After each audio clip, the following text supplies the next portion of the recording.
Hmm? Okay, yeah, fine. Mm. So once the recording starts, we'll start with the session.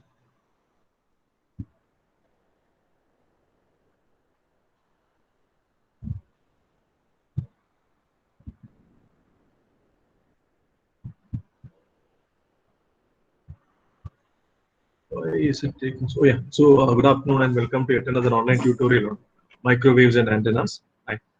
So we are in say module 3 now, and we are discussing about the radiation pattern, beam area. So the antenna uh, spatial parameters, how an antenna radiates in space, right? That is given by radiation pattern and many other parameters we are studying, right? So before I start, right? So in today's agenda, maybe I'll just discuss today's agenda initially, then we'll start with the session, right? So today, right? Initially, we'll see what is power theorem, right? Initially, we'll see what is power theorem, right? But what you have to keep in mind is this is actually from fourth module, right? But whatever you know now, right? With that, you can actually what appreciate this. That's why I'm telling you what is power theorem, and so that the remaining topics like after that we'll be studying about radiation intensity,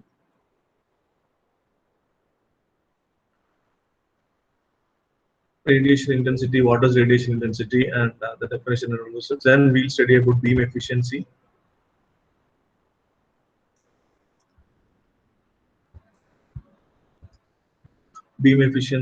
Then we'll study about directivity and gain.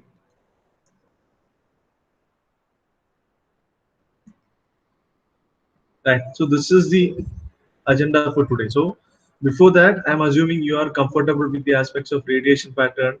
You know what is beam area or beam solid angle. Right. You know what is actually what a power pattern. Right. What is meant by normalized power pattern. Right. All these steps, you know, that's what I assume. Right.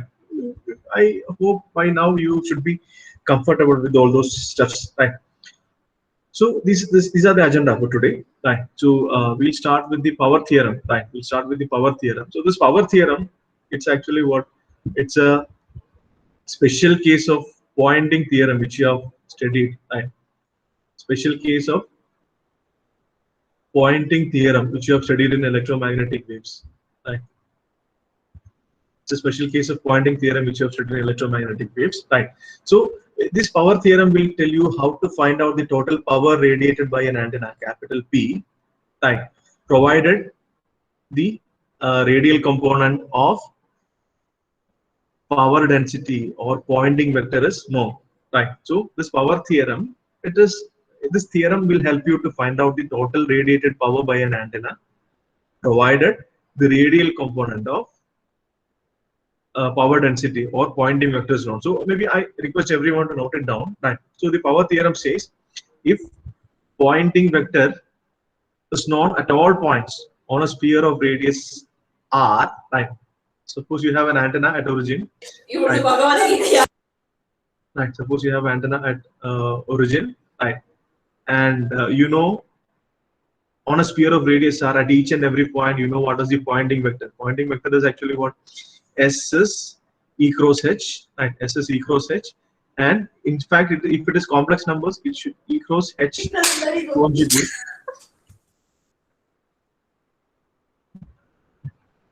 One second, like please make sure all are muted, right? Um, yeah. I'll come back to it. Right.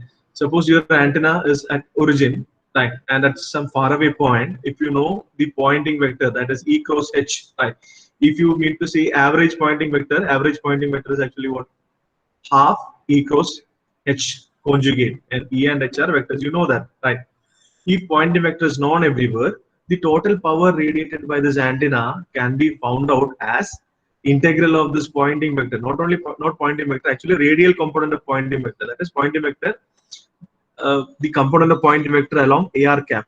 Right. If you integrate radial component of Poynting vector over a sphere, right, you will get total radiated power by an antenna. That is actually the power theorem. So this actually comes in fourth module, but we know what is Poynting vector, what is power, right, all those stuff. So we can study it now itself. So I'll read out it.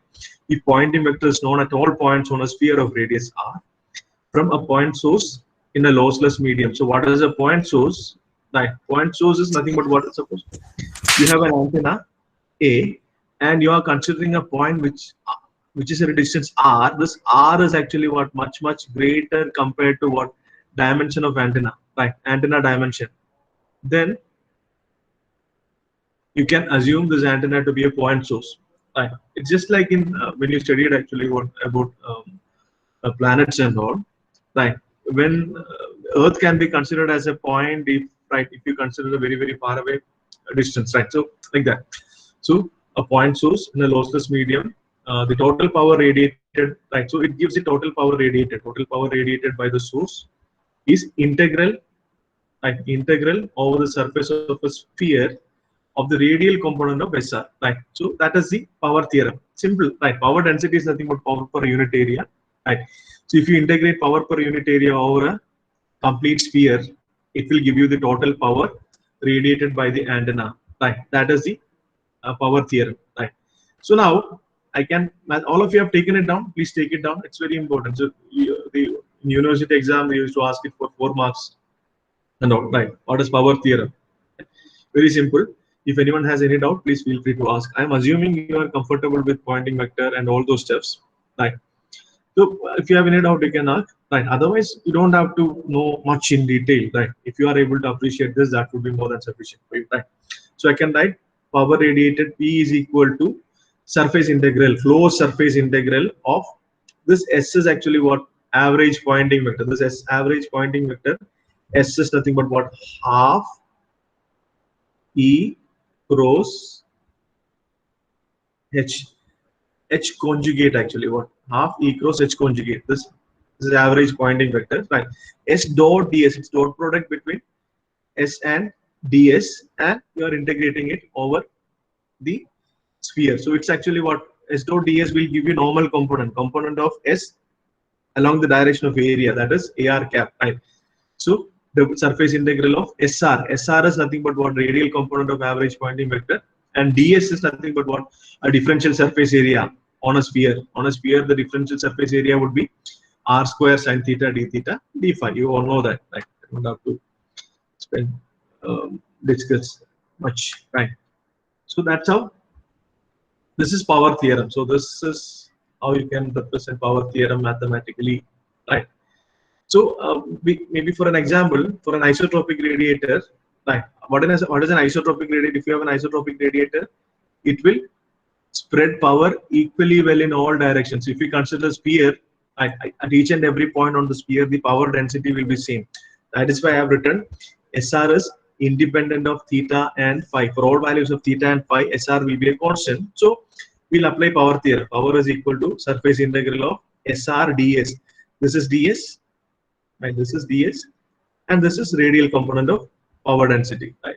And theta from 0 to pi, phi from 0 to 2 pi, right?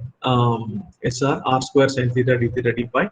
So this is actually what integration with respect to theta and phi. So I can take this r square out. So it's r square SR, right? R square SR times integral sin theta d theta d phi. This is nothing but what? R d omega. So if you integrate this, you will get 4 pi for sure, right? We have integrated it many times, and later on we'll study this r square SR is nothing but what? Radiation intensity. Maybe I'm not telling that now. So that is equal to this r square SR into 4 pi. So that is 4 pi r square into SR, right? That is area of a sphere into SR. As SR is constant at each and every point on a sphere, you can find the total power radiated as area of sphere into SR for an isotropic radiator. That is why we are writing for isotropic radiator power density is equal to total power radiated divided by 4 pi r square watt per meter square, right? So unit of power density is watt per meter square, right? So if you are asked to find, suppose S is given, right? So now in our discussion, this S theta phi, that is power density in watt per meter square, we represented it as P theta phi, right? So this P theta phi again is S theta phi, right? So please don't have confusion. This P theta phi in previous discussion, what we have used, it is actually what? It's not actual power as such, it's power per unit area, watts per meter square, right? Power per unit area or watts per meter square, right? So this is power theorem. Any doubt in this? Nothing. It says the total power radiated by an antenna is equal to closed surface integral of radial component of pointing vector, the radial component of pointing vector. That's it. That's it. Right. So if any doubt is there, you can ask. Otherwise, we'll move ahead. Shall I move ahead? Any doubt is there? Please type yes or no. Anyone. If you respond, that would be fine. 7. Is it clear? Yes, sir. Yes, sir. Okay, yeah, fine. Great. So now, right. So that is about power theorem. So we have seen what is power theorem. Next, I'll teach you another concept. That is actually what radiation intensity. Right. Next concept is radiation intensity. So radiation intensity, we'll represent it as actually what U theta phi. So we have seen actually what field E theta comma phi. It is actually what field intensity. Right. Field intensity, electric field intensity. Right. And P theta comma phi, it is actually what power pattern or power density. Right. Power density. Right. So both of these are actually what are dependent on R. Right.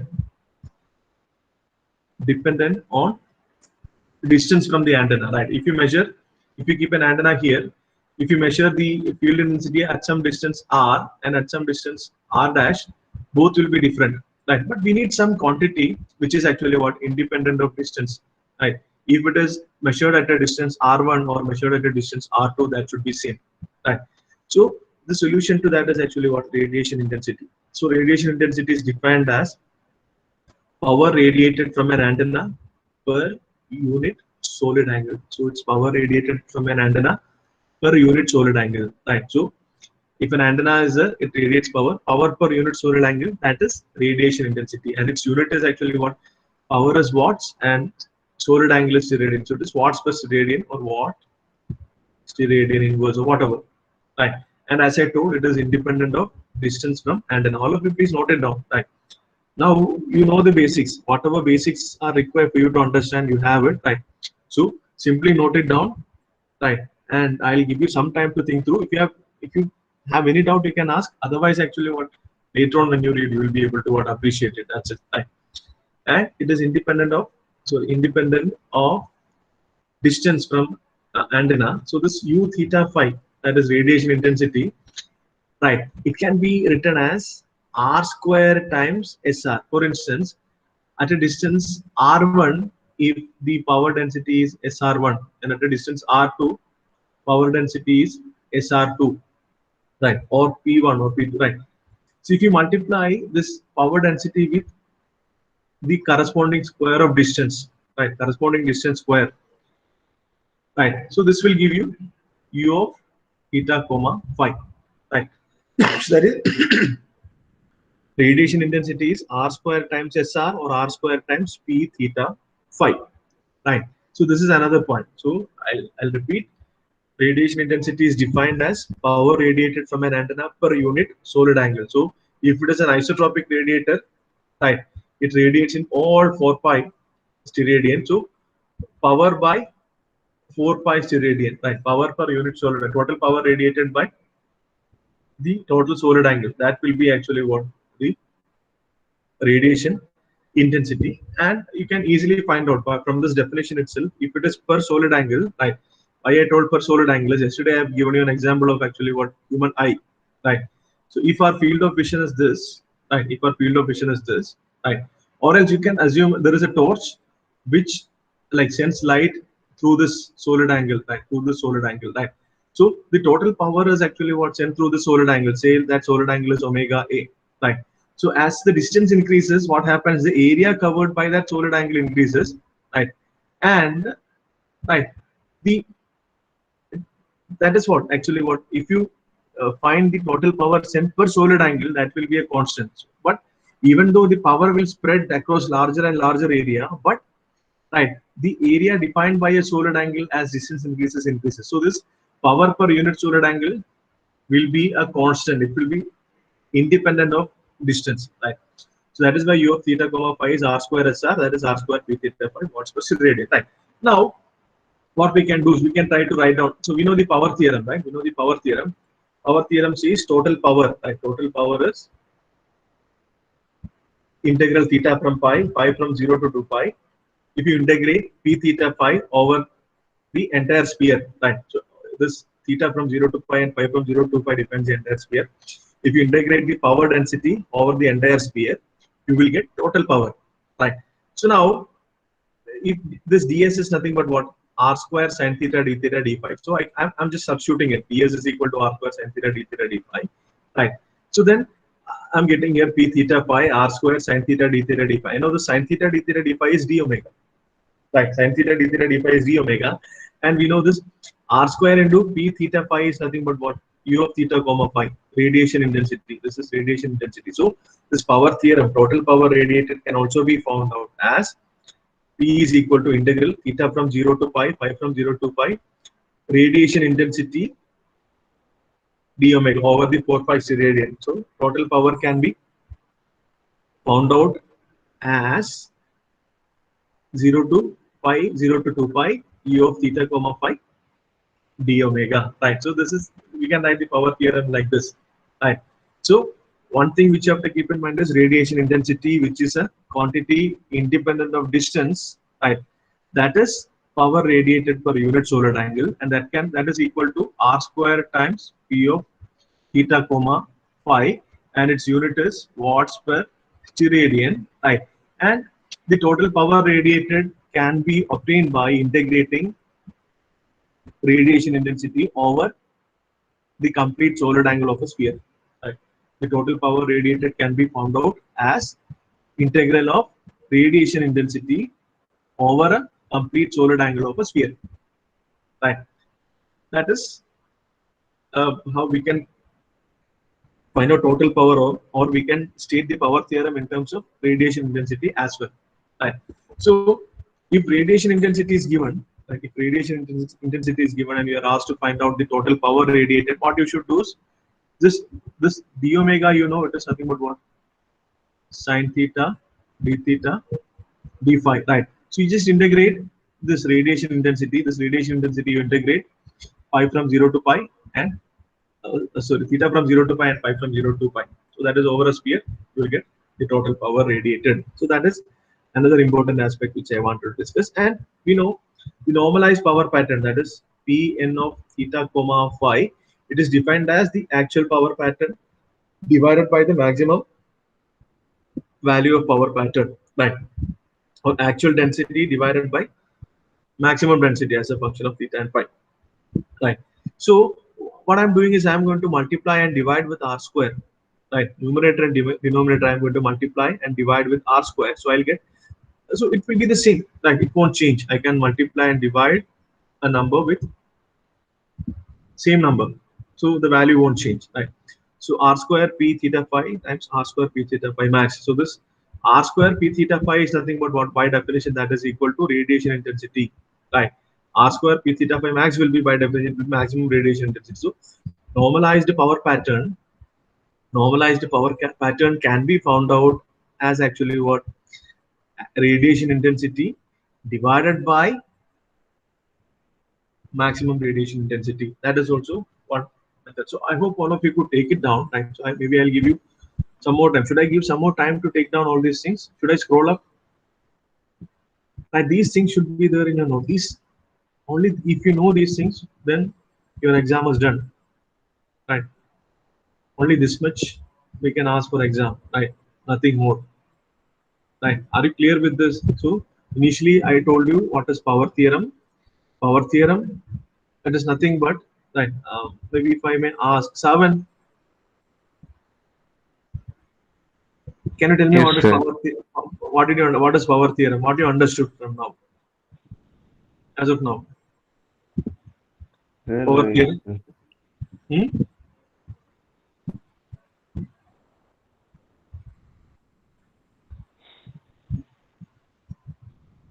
Yes, Savan, you told something no, sir, I didn't say anything. and said, "Oh, it's nothing, right? It's nothing." You know what is power density?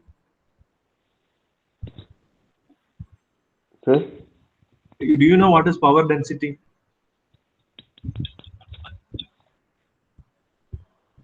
Okay, maybe I think there I can give a little bit more explanation. Right, no problem. I think maybe you all are confused with what is Poynting vector. From where this person has brought in Poynting vector now, right? Nothing, right? Suppose you have an antenna, you are placing it at origin, right? So what if it is an isotropic radiator? What will happen? It will radiate power in all directions. So if I consider if I consider all the points at a given distance are from this antenna, right? If I consider all the points which is at a given distance are from this antenna, right? I'm transmitting some power PT, right? What P is the transmit, right? Transmitted power is capital P, right? This power is actually what spread in all directions. In fact, it's not a circle, it's a sphere, right? So what at some distant point, right? By traveling through actually what a sphere at some distant point, I'm telling I can find out what was the total power transmitted. It's just like actually what your Gauss theorem. You remember Gauss theorem, right? Total charge enclosed is equal to closed surface integral d dot ds, right? So if there is a charge, right? If there is a charge, it will radiate flux lines, right? It will radiate flux lines, and if you count the if you are able to count the number of flux lines, right? You will be able to, by counting the number of flux lines, you will be able to tell what is the charge enclosed, right? So you can take any arbitrary area, right? Any arbitrary closed area you take, right? Then if you integrate actually what the normal component of flux density over this area, right? That is equivalent to what manually telling counting the number of flux lines, right? So if we count the number of flux lines, that will give you what is the charge enclosed, right? If you count the number of flux lines, that will give you what is the charge enclosed. Similarly, right? You have a radiator here which radiates power in all direction, right? And at some distance r, you know what is the normal component of power density. This power density is nothing but what? Power per unit area. Power per unit area. You know what? It's power per unit area, right? So now I'm telling, if you want to find this total power, what you should do is you should integrate, right? You should integrate. So it's not a line integral, it's a closed surface integral, right? So you should integrate over a surface, closed surface. Why it should be closed surface? Suppose it's not a closed surface in case of actually what Gauss theorem. If it was open here, some field lines actually what will miss out. It will escape through that. We don't want that to happen. That's why it should be a closed surface. So here again, it's a closed surface, closed spherical surface, right? Over that, you have to integrate actually what the radial component of power density, right? Where this ds is nothing but what a differential area on sphere. You know what is this ds? So this will be r d theta, and this one is actually what? R sine theta d phi. So this area dA or ds is actually what? ds is nothing but r square sine theta d theta d phi. Right. It's just like how you can find out charge by counting all flux lines. Similarly, if you integrate the power per unit area at each and every point on a sphere, right, that will be equal to actually what total power radiated, provided it's a lossless medium and the distance is very large, so that it's in far field. I'll tell you what is far field, right? Savan, is it clear now? Whether it makes sense now? Yes, sir. Right. So now, shall we just try and tell the statement of power theorem? Right. Please don't mind. Right. I just want to tell you people that it's nothing. Right. It's nothing. Right. Now, can you tell the statement of power theorem?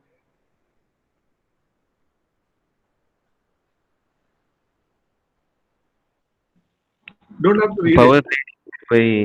by the source, that is No.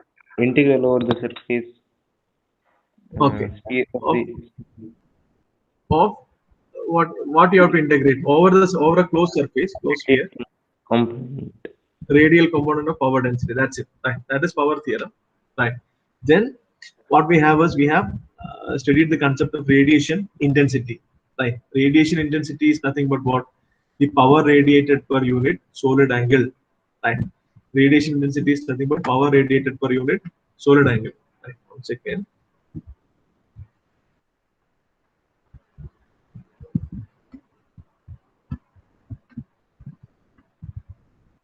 One second. Right. Okay. Yeah. So that is radiation intensity. Next, right. Yeah, that is radiation intensity. That is power radiated per unit solid angle is radiation intensity. Right. Its unit is watts per radian, and we can find the total power by integrating the radiation intensity over the total solid angle. Right. We can find the total power by integrating radiation intensity over a total solid angle of a sphere, and normalized power pattern can be expressed as ratio of the radiation intensity to maximum radiation intensity. These two things, if you remember, that would be more than sufficient, right? So next topic which we have to study is right, beam efficiency, right? Beam efficiency, right? So beam efficiency, it's very simple thing again, right? So this used to be asked for 4 marks, right? So if you consider radiation pattern, an antenna which radiates, it will have actually what, a main lobe, right? Antenna will have a main lobe. So this is a main lobe, right? So main beam, right? And it has many actually what we can call it main beam or major beam, right? And it has many actually what minor beams. It includes side lobes and back lobes. So these are minor lobes, right? So what we have is the total beam area of an antenna. Total beam area of an antenna, if we call it as omega A, it consists of actually what, main beam area and minor beam area, right? If main beam area, if I call it as actually what, or area in terms of solid angle, right, omega capital M, and minor beam area if I call omega small m, right? So I can write the total beam area, it consists of main beam area and minor beam area. It's very simple, right? It's obvious. So the beam efficiency of an antenna, right? Why we are bothered about this beam efficiency is, right? We want actually more power to be concentrated in a given direction. Suppose this is a transmitting antenna and our receiver is here, right? Receiver is here. We need all the power to be concentrated in this particular direction. We don't want these actually what minor lobes to occur, but it is inevitable actually because of, right, the structure of the antenna. There will be minor beams, so we don't want that. So it says actually what fraction of the total beam area is major beam, right? So beam efficiency normally we'll represent it as epsilon subscript capital M, right? Beam efficiency epsilon subscript capital M. It is a ratio of main beam area to the total beam area. So that is omega M divided by omega A, ratio of main beam area to total beam area. That is omega M divided by omega M plus omega small m, right? So that is beam efficiency, right? So simple, what you have to keep in mind is total beam area will have the major lobe beam area as well as minor lobe beam area. Minor lobe is not desirable, right? So the beam efficiency, right, epsilon m is actually ratio of main beam area to total beam area, omega m divided by omega A, right? Where omega A involves omega subscript capital M and omega subscript small m, right? So that is beam efficiency. And one more thing is stray factor. Stray factor is actually what is stray means it's useless, right? Which is of no use, right? So stray factor is the ratio of minor lobe area to total beam area. That is omega small m divided by omega A. That is omega small m divided by omega capital M plus omega small m, right? So that is stray factor. So beam efficiency is main beam area to total beam area ratio, and beam stray factor is minor beam area to total beam area. So if you add these two, right? If you add this and this, what you will get? If you add epsilon small capital M and epsilon small m, what you will get? You will get omega m plus omega m divided by omega m plus omega small m. So this will be equal to 1. So that's why if you add beam efficiency and stray factor, you will get 1. So this both epsilon capital M and epsilon small m will be right, less than or equal to 1, right? So that's it. That's about beam efficiency. What I'm doing is I'm just introducing you to some parameters of antenna. That's it, right? Some parameters. So you are comfortable with the right antenna radiation pattern, beam area, and all those stuff. Now, some if you refer to actually what when you design an antenna, right? When you design an antenna, these are the spatial parameters which you have to consider, right? Maybe we don't want any radiation leakage to other parts, so the stray factor should be less, right? Factor should be very less. If stray factor is actually what more, which means more power is actually what getting leaked to unintended direction, right? So when you design an antenna, when you choose an antenna, you have to consider these things, right? So that's why beam efficiency, stray factor, right, and all those stuff came. Right. Is it clear the concept of beam efficiency? Right. I hope it's clear. Right. Any doubt? Any doubt in this? Okay, no doubt. Fine. So next we move on to the very important parameters of an antenna. That is actually what directivity and gain. So for an antenna, right, antenna impedance and this directivity, right, directivity and gain. Those are the most important parameters. That's why I've written very important parameters of an antenna, right? Very important parameters of an antenna. That is actually what directivity and gain. So directivity normally write it as actually what D, and gain we'll write it as actually what capital G, right? So now before we come to this, right, maybe I should give you some introduction, right? I'll give you some introduction, right? So just listen here, right? Suppose I have right, I have to transmit some power, right? So not power, so I have to transmit something, right? The total power which I have to transmit is, let's say it is 10 watts, right? Total power which I have to transmit is 10 watts, right? So I have a right, I have a transmitter, right? I have to transmit from this point A, right? And I have to receive at point B, right? Suppose I'm using an isotropic radiator. Suppose I'm using an isotropic radiator. What will happen? The power. Okay, maybe I should show the right. The power radiated will be actually what spread in all direction. Right. If I'm using an isotropic radiator, the total power PT if I give, right, the power radiated will be spread in all direction. Even though the intended receiver is here, right. This is transmitter, and even though the intended receiver is here, if I'm using an isotropic radiator, it doesn't mind where the receiver is. It will radiate in all direction, right? And the power density which will be received there will be actually what PT by 4 pi. If the distances are the PT by 4 pi r square. So what will happen is by the time it reaches here, right, the power density will be very less. But on the other hand, right, on the other hand, if I use a highly directional antenna, right, so which will radiate in this particular direction only, right, which will radiate in this particular direction only, right, which will radiate in this particular direction only. So what will happen? It will try to concentrate the power within this particular solid angle, right? It will try to concentrate power within this particular solid angle. So what will happen compared to what power is received by this receiver B when an isotropic radiator was used, more power will be received if a directional antenna is used, right? More power will be received if a directional antenna is used, right? So for example, suppose you have an isotropic radiator which radiates equally in all directions. So its radiation pattern will be something like this, right?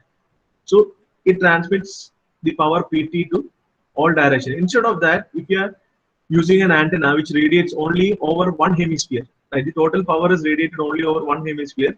So what will happen?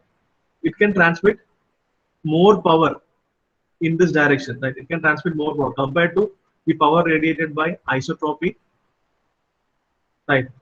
Directional antenna will radiate actually what more power. So this is the idea. What we need is we don't want to transmit in all direction unless it's actually what a broadcast or something to all direction. Otherwise, right, we have a transmitter and we have an intended receiver. We want the maximum power to be actually what concentrated within this particular solid angle. right? If the power is getting wasted, so maybe this receiver, right, for it to detect, right? So maybe at the receiver and we'll be using some detector, right? Right. For it to detect, there will be some, say, threshold, right? If it is below that threshold, it cannot sense that particular signal, right? So to maintain, to make sure the required actually what power is received here, what we should do is we should try to concentrate it maximum, right? Otherwise, if the power received here is less, we should increase transmitted power, right? So which means if I want to make sure I'm receiving, say, here the required power density is, say, S watt per meter square, right? In order to assure the power density at the receiver end is S watts per meter square, right? If I'm using an isotropic radiator, I should transmit more power, right? Because it's spreading power in all direction, right? But instead of that, if I use a directional antenna, I don't have to transmit as much power as I needed to transmit if it was an isotropic radiator. So this ratio of actually what maximum power to the maximum power of an isotropic radiator, that is actually what directivity, right? How much an antenna concentrates power in a given direction, right? How much directive the antenna is compared to isotropic radiator, right? That is actually directivity, right?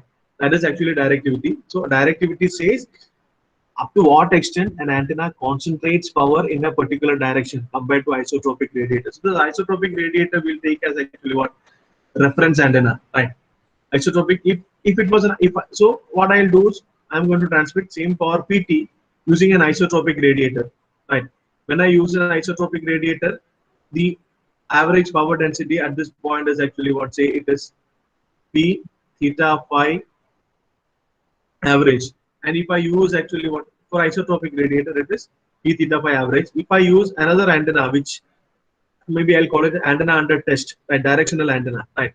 It is the maximum is actually what P theta phi max.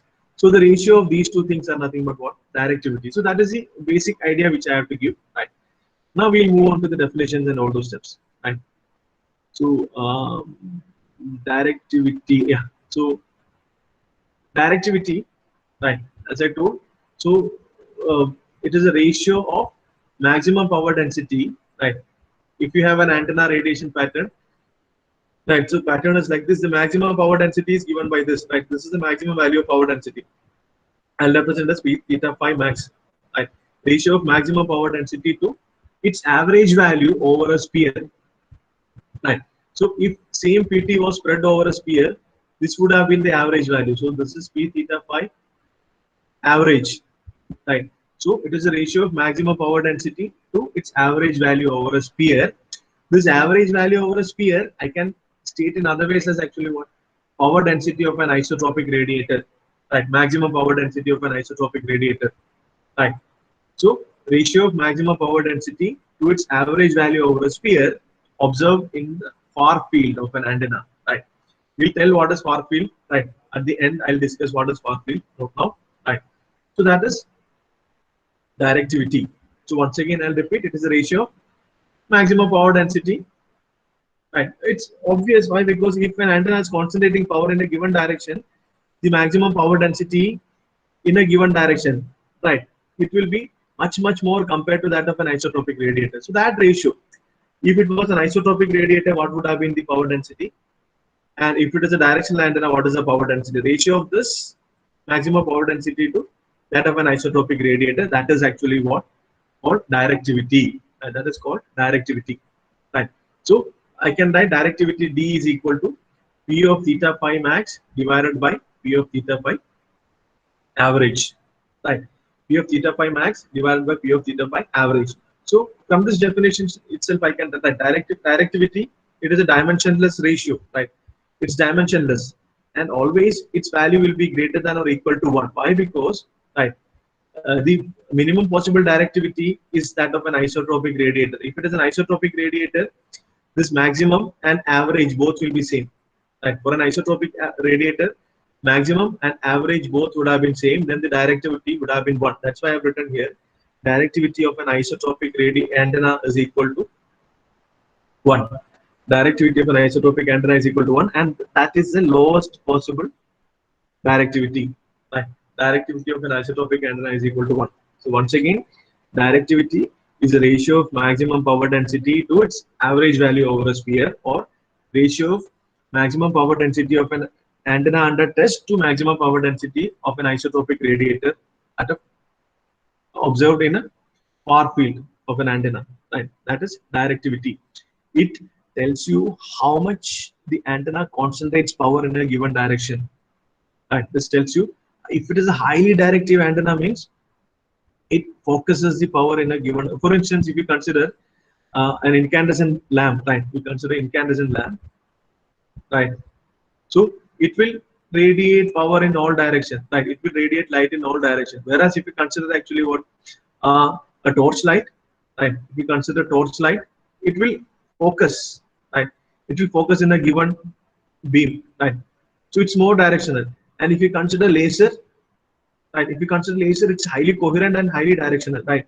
It almost it actually what it's confined to a straight line, right? It's heavily directional. So if I'm giving same power, right? If I'm same power to an say an incandescent lamp, a torch, and a laser, right? And I'm measuring the maximum intensity. So maximum intensity of laser will be actually what very high, right? And for torch, it will be actually what less than that, and for a incandescent bulb, it will be actually what the least. So it's the same idea. Right? It's the same idea. So it says how directional an antenna is. That's what directivity. Right? So directivity is P theta phi max divided by P theta phi average. Right? I hope all of you have taken it down. Right? Then now we'll actually what try to do some math. Right? So if maximum power density and average power density are given, right, from pattern, right, from radiation pattern, you can find out the directivity like this, right? From radiation pattern, you can find out the directivity like this, right? Otherwise, right, so maybe this P theta phi average, right, the average power density over a sphere, right? Average power density over a sphere, you know, right? So it's if it's a sphere, the total area will be 4 pi r square, right?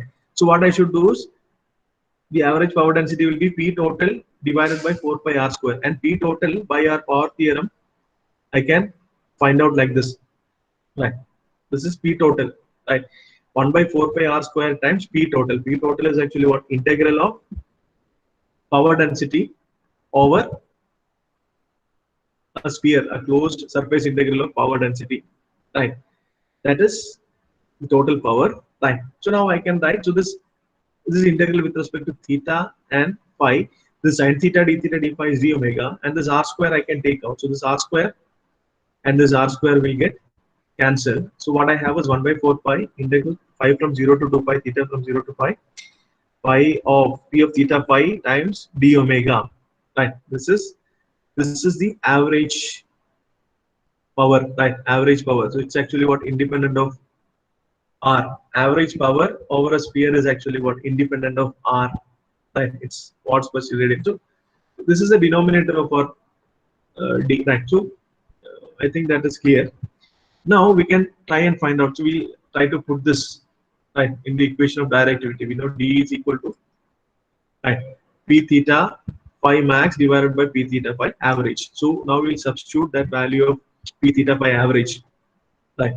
So p theta phi max divided by 1 by 4 pi. P theta phi average is this, right? We substitute that 1 by 4 pi, pi from 0 to 2 pi, theta from 0 to pi, p theta phi d omega, right? So now what I can do is this 4 pi can be taken to numerator, right? Because it is 1 by 4 pi in denominator, can be taken to numerator, and this p theta phi max I will bring to numerator. There is a reason why, right? So what I've done is this p theta phi max I brought down to numerator, right? So this 4 pi divided by p theta phi divided by p theta phi max d omega. So can anyone tell me what is this? Please tell me what is this p theta phi divided by p theta phi max pattern divided by its maximum value. Can anyone tell me what is that? What is p theta phi divided by p theta phi max? please. Is it normalized power pattern? Dividing actual pattern with the maximum value? Yes or no? Yes, normalized power pattern. Yes. So that is normalized power pattern. So I can write this is equal to 4 pi divided by integral of normalized power pattern over the total solid angle. So this is nothing but what beam area. Numerator is nothing but beam area or beam solid angle of an antenna or beam solid angle of an antenna. Right. So it is 4 pi by omega a. So I can find out directivity as actually what 4 pi by omega a. So given p theta phi max and sorry p theta phi average, I could have found out directivity like this. But given beam area, right, I can find out the directivity like 4 pi by omega. So if you see here, 4 pi is nothing but what? Beam area of a isotropic radiator. It's a sphere, beam area of an isotropic radiator, and omega a is actually what beam area of the antenna for which directivity is to be found out. So for an example, for a short dipole, right, for a short dipole, we'll study it later in next semester, not semester, next module we'll study. Beam area of a short dipole is 2.67 pi steradian, right? So for a short dipole, beam area is 2.67 steradian. So then what will be its directivity? It's nothing but what 4 pi by omega a. So 4 pi divided by 2.67 pi, that will be equal to 1.5. What is the meaning of that? So if you use a isotropic radiator, right, and a short dipole, right, the power radiated right, at any given point, if the power by isotropic power density of isotropic radiator is P, right, the power density at the same point by a directional antenna will be 1.5 times P, right. It will concentrate power, right, in the intended direction 1.5 times more than that of an isotropic radiator. That is the meaning of directivity. So you are measuring at same distance you are measuring. You are using an isotropic radiator. You measure that is P1, and you use an actually what another antenna, like antenna under test. You measure that is P2, right?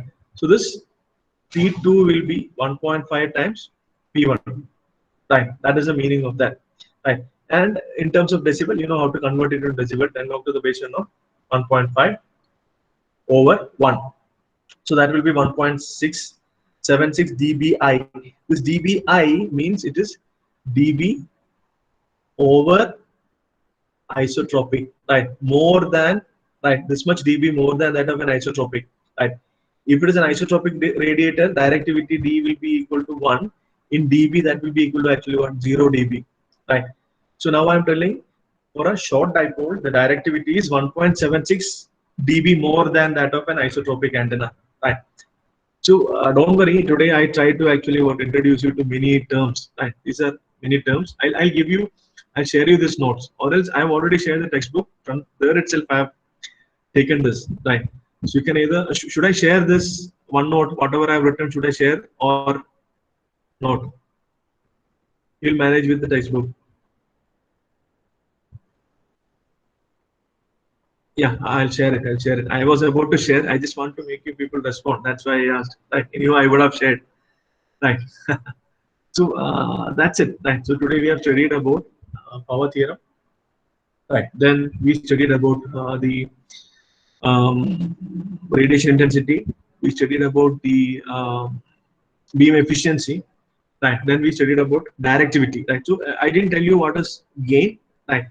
So gain will be actually what efficiency times directivity. So we'll study that in next class. Right. So in the next class we'll study. Right. But for the time being, right, we'll end it there. If any doubt, you can ask. Otherwise, right, you can leave the meet. Any doubt? Right, it's exact sharp one it is. We are winding it up. Yeah. If any doubt, you can stay back and ask. Otherwise, right, we'll. Yeah. Thank you so much for joining. Yeah.